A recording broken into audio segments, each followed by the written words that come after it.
เอาไหม สวัสดีชื่อว่า เอาดี ปลายฝน ๆชื่อจริง จะมา ชื่อจริง ชื่อจริงพระมนวันจะมาแสดงตลกเป็นคุณยายชื่อว่าลักกี้ เอาฟังเอาไหมเอาฟัง สวัสดีค่ะวันนี้หนูจะมาเล่นอะไรนะคะ หมอแนะนำซื้อก่อน ชื่อน้องก็นะคะชื่อจริงชื่อ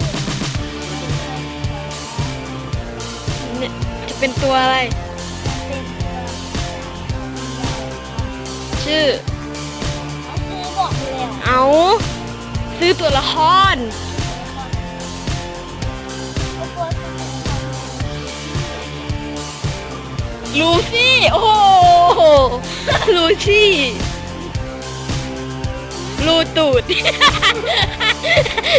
ลูซี่ลูตูด